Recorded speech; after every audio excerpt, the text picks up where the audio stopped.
اعوذ باللہ من الشیطان الرجیم بسم اللہ الرحمن الرحیم اللہم صلی علی محمد و آل محمد وعجل فرجہم۔ جہان علم سٹی آف نالج اکیڈمی سے آپ کی بی بی جان آپ سے مخاطب ہیں۔ ہم اس منزل پر پہنچے تھے کہ جہاں پہ امام عالی مقام نے اپنی بہن کے مشورے سے حضرت عباس علمدار کو علمبرداری کے منصب سے نوازا۔ ہر چہار طرف مسرت کی لہر دوڑی۔ امام سب سے رخصت ہو کر اور علمبردار اپنا علم اٹھائے ہوئے خیمے کا پردہ اٹھا اور علمبردار علم کو جھکا کر خیمے سے باہر نکلے۔ پہلے علمبردار آیا، پھر خیمے کا پردہ اٹھا، امام عالی مقام نے قدم باہر رکھا۔ مختصر سے مجمع پر سناٹا طاری ہو گیا۔ ایک عرصہ دراز کے بعد امام کو سپاہانہ لباس میں دیکھا تھا۔ 57 برس کی عمر میں کوئی بھی بوڑھا نہیں ہو جاتا۔ پھر امام نے ایسی پابند اور اصولی زندگی گزاری تھی کہ اپنی عمر سے بہت کم معلوم ہوتے تھے۔ جسم بہت پھرتیلا اور انتہائی سے ڈول تھا، چال میں اعتماد اور یقین تھا۔ سب بادب کھڑے ہو گئے تو حبیب ابن مظاہر نے کہا، خدا کا شکر ہے، وقت آزمائش آ پہنچا۔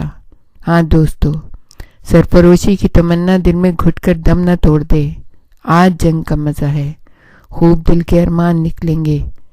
دیکھنا ہے سرفروشی میں کون فضیلت پاتا ہے، کس کس کی لاش کو اس مقدس علم کا سایہ نصیب ہوگا۔ انہوں نے علم کے پھریرے کا کونا آنکھوں سے لگا کر چوم لیا۔ علمبرداری کا عہدہ پانے پر سب نے عباس ابن علی کو بہت بہت مبارکباد دی۔ پرجوش مبارکباد۔ سب نے یک زبان ہو کر کہا، عباس جیسے جوان رانا سے بہتر اور کون اس عزت کا حقدار ہے۔ علی کا ہونہار فرزند، حسین کا دست راست، بزرگوں کی وقت کرنے میں پیش، جوانوں کا ہمدم و ہمراز، بچوں پر جان فدا کرنے والا۔ کون سی ایسی صفت ہے جو اس اللہ کے محبوب میں نہیں ہے؟ باوقار، وفاشوار، کریم اور دل کا غنی، جان بازی جس نے ورثے میں پائی اور سچائی جس کی خصلت ہے۔ دنیا میں ابو الفضل عباس جیسا سخی اور منکسر المزاج سورما مشکل سے ملے گا۔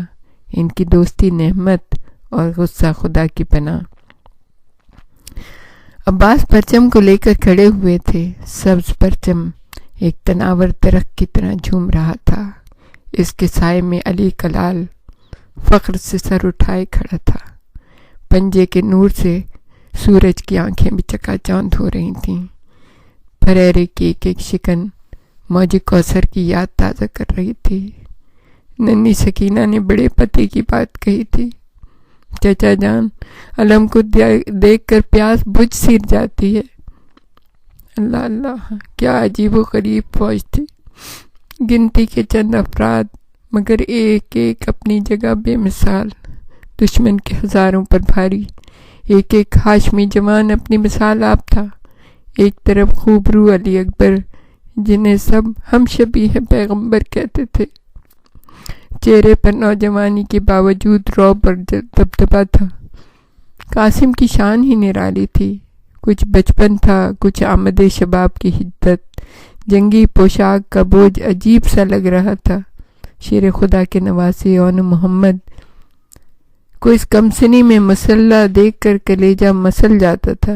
یہ عمر تو کھیلنے کھانے کی ہوتی ہے یا جنگ و جدل کی۔ کھلونوں سے کھیلنے والے ہاتھوں میں زمانے نے تلواریں پکڑا دی تھیں۔ ذرا ذرا سے بچے دلیری اور شجاعت کا نمونہ بنے ہوئے تھے۔ کاندھوں پر نیمچے دھرے ایسے مستعد کھڑے تھے کہ ان کے آگے رستم بھی آ جائے تو ایک دفعہ تو چونک ہی پڑے۔ بڑے جوش و خروش سے آستینے چڑھائے بےتاب ہو رہے تھے، جیسے جنگ نہیں کوئی بچوں کا کھیل ہو۔ پیاس کی شدت سے خوش تھے، لیکن ہونٹوں پر زبان پھیرنے کو بھی روادار نہ تھے۔ طبلِ جنگ پھر گونجنے لگا، گرجنے لگا۔ صحرا کی زمین ہل گئی، جنگل کانپ گیا۔